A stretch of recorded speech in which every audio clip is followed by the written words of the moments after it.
So a person from the Neil CC steps away from what they normally talk about to talk about Pokemon and fails every which way you cut it. Wait, didn't I do this already? Let me start this video by thanking Logan Vernier for requesting this commentary, and also saying to those on Twitter who say that I'm an awful commentator, trust me, I know.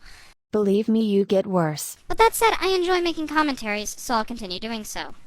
Anyway, I was requested to do a commentary on a Master TP video, someone who I have had no prior knowledge of, and honestly I didn't care enough to do research because the video requested of me is 41 minutes long.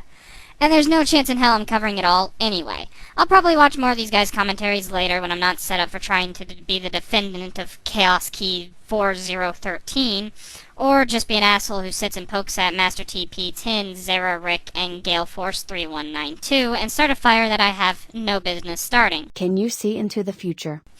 Either way, as long as this is fun for me in the end, I do not care. And that said, I'll be skipping around quite a bit, because as once again, I point to the length of this video, and mainly addressing points I feel I actually want to point out. Before I start the commentary proper, I want to make a disclaimer, given some of the reactions to my previous commentary. Regardless of what I think of the people I commentate on, regardless of the motivation behind the commentary, and regardless of what I say about the people I commentate on, the purpose of my commentaries are, and have always been, for the purpose of criticism and entertainment. Cool. My commentaries are for shits and giggles, and to argue against whatever video I'm commentating on is saying, despite whether I agree with them in the end or not. See that ever-becoming popular Comment Jack commentary or my commentary on DiCaprio DeLorean for examples of And I don't know what my purpose is. that. So, that said, let's push on ahead.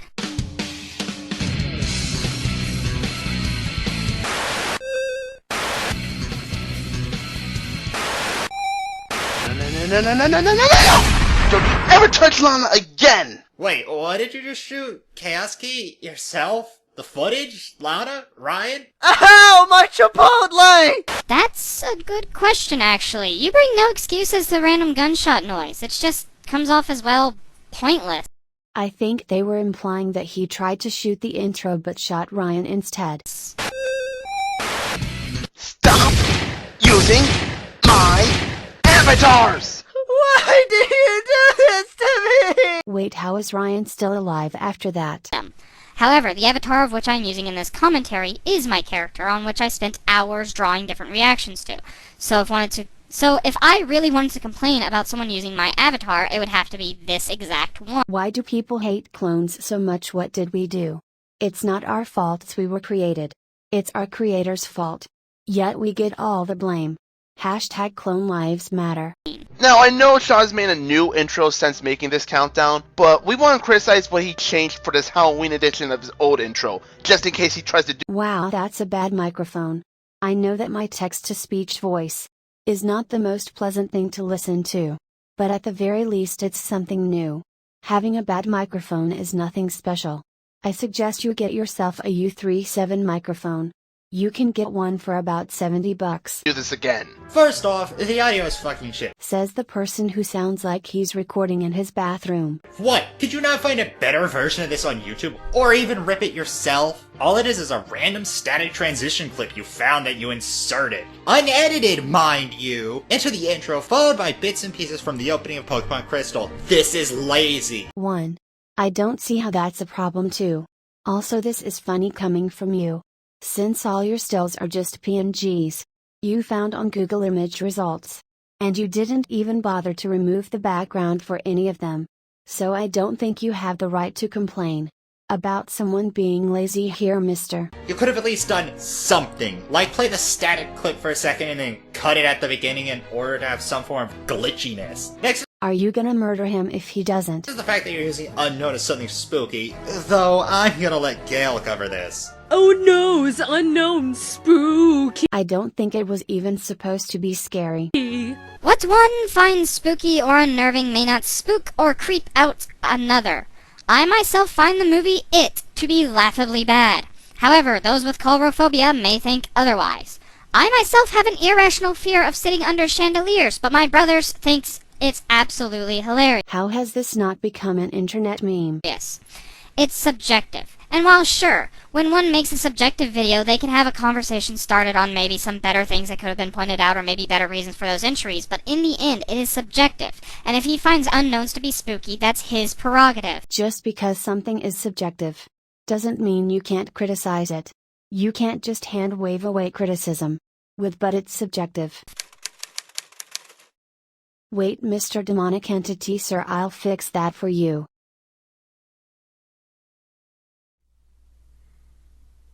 Who sleeps like that? What happened? You must have met my friend Susie. She does this stuff to people all the time. Did I doze off while editing? No. Susie, did a thing with you while you were sleeping. Wow, he even bores himself. That's impressive since even Meta probably laughs at his own jokes. You should probably start watching back your own videos, mate. What the... Excuse me, Mr. Flying Phone Sir, Chaos Key is in the opposite direction. Complete a top 5 Halloween countdown about something dark within a given time. Failure to complete the list shall result in erasure. That's oddly specific.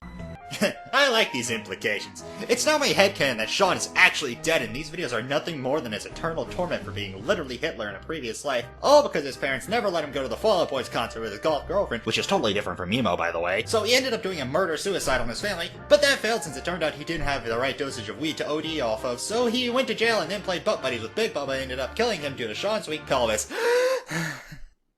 What the fuck was any of that? I think you just described Doodletone's backstory. You tell me, you're the one who went on a 50-second tangent about your headcanon. The only one who would know what the fuck that was would be you. I know you were trying to get a joke out there, but that joke was so far out there and random, it barely made any sense whatsoever. Try again, please. But I thought you couldn't criticize jokes. Because they're subjective. Yet you're doing it here. You're such a hypocrite. Try again. That's what I'm counting down. These are my top 5 dark and creepy things in Pokemon. You say that these things make the series not child-friendly, but there are plenty of things that I've done and had worse that are still considered child-friendly. What? No, he didn't. He just said that they were creepy.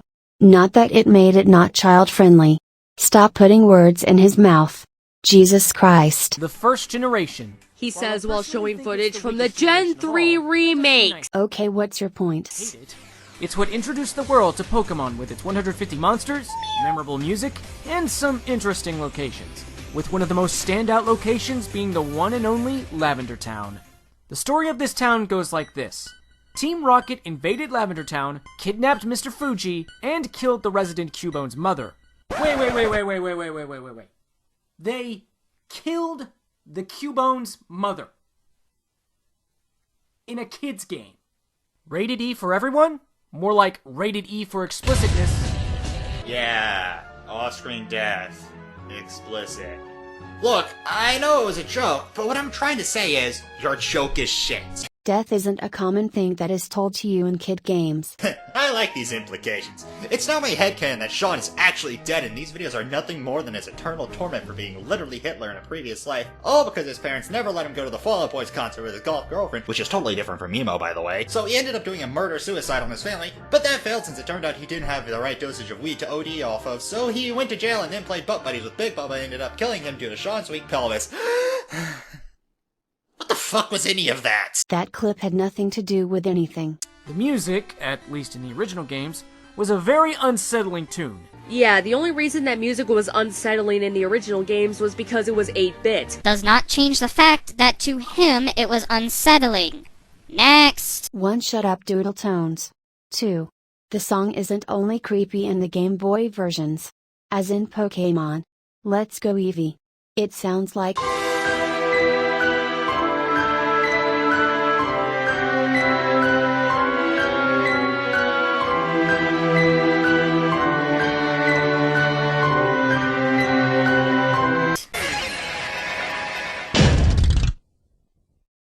In Black and White, if you go to the Marvelous Bridge, there's a chance you'll encounter a mysterious ghost girl. An old woman tells of a girl who used to play with her Abra during a time before Marvelous Bridge was built. Fast forward to Black 2 and White 2, you'll come across the Strange House, which is a house known for a sad incident that is said to keep people away. The inside of this house is an absolute wreck, making you ask questions like, why is this house in ruins? What happened to the people who lived here? Why are the bookshelves downstairs talking about Dream Eater Pokemon? Must resist urge to make Hypno's Lullaby reference. And for goodness sake, why are those objects moving? This is some really messed up shit. Hi, joke lifted from one of Josh Gorcher's videos. How's the weather? Many thoughts tug at you as you walk through the desolate landscape, such as, this is the fate of everything if I don't succeed. I wasn't fast enough to save all of these innocent people. Is this what nothing is like? Is this what hell is like? And my favorite one? Goodness gracious alive! How long do I have to keep walking before something happens? Oh, hi, Ruinton. Those clips have nothing to do with each other. Seriously, you set up a perfect tone that actually kept me invested. Strange for a Chaos Key video. But nope! Screw audience investment. You had to shoehorn in a reference to Josh because you can't make your own jokes, and anytime you try, it's nothing more than shitty puns or some shit. I like these implications. It's now my headcanon that Sean is actually dead, and these videos are nothing more than his eternal torment for being literally Hitler in a previous life, all because his parents never let him go to the Fall Out Boys concert with his golf girlfriend, which is totally different from Emo, by the way. So he ended up doing a murder-suicide on his family, but that failed since it turned out he didn't have the right dosage of weed to OD off of, so he went to jail and then played butt buddies with Big Bubba and ended up killing him due to Sean's weak pelvis. What the fuck was any of that? Again, that clip had nothing to do with anything. I am not going to keep making this point. Humor is subjective. Your ramblings of a madman wasn't anything funny either, at least in my opinion. But yet you, or at least TPM Master, found it enough to leave it in the video. Platinum.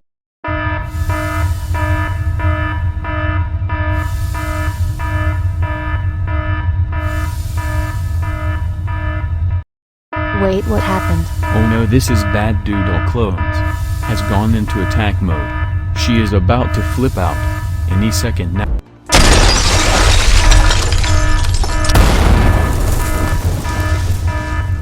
Oh no, she has escaped the lab. Sugar, you go after her. Yes, sir. And Susie, you do the rest of the commentary, while I hide under the desk. Platinum's Darkrai event involves the player character. The player character is putting him or herself in danger to face Darkrai directly. You go to New Moon Island in your nightmare to face Darkrai. You have to defeat or capture Darkrai in order to find out the truth about it. The truth? Darkrai isn't actively malicious. What makes the whole Darkrai thing even worse is that it's implied through the "though you don't will it" quote after capturing or defeating Darkrai, that Darkrai doesn't even have full control over its power of sending people and Pokemon into eternal nightmares. You seem to imply that Darkrai is actively malicious in what occurred at the Strange House, when the member card Darkrai event in Platinum shows that Darkrai can't even control its own power. How is that not any worse than the Strange House event in Black 2 and White 2? One Mabby Chaos Key just didn't know about that event.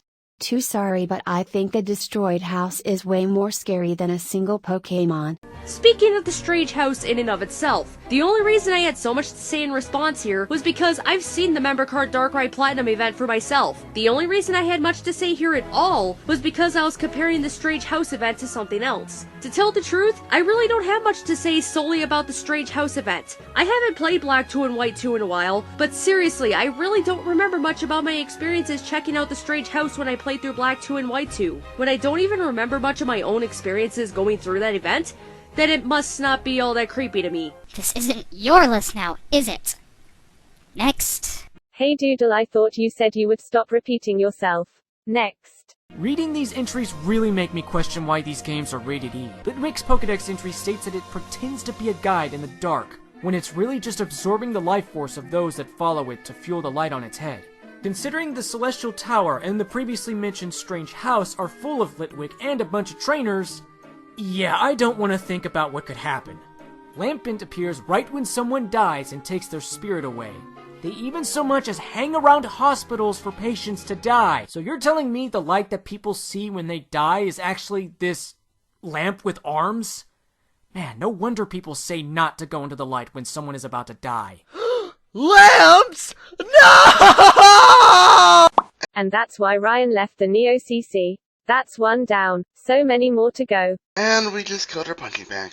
Come on, man. Don't tell me you're scared of a little light. Your username references Kingdom Hearts, for frick's sake. Oh look, Kaski is such an egotist that he made his cameo follow his own bullshit ideology of the no swearing club. In fact, to everyone watching, what's wrong with some of us not wanting to swear?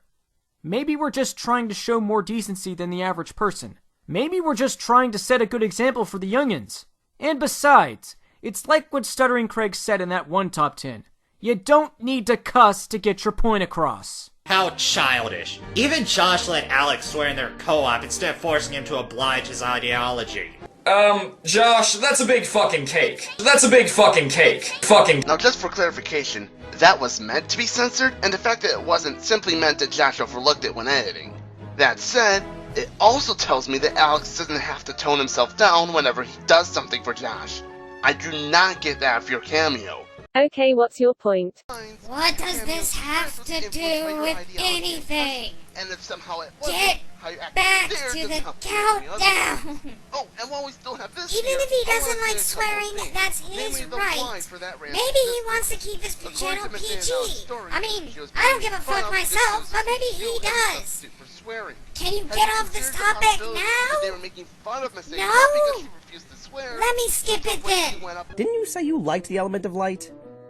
Well, yeah, but... Have you been a sham all along?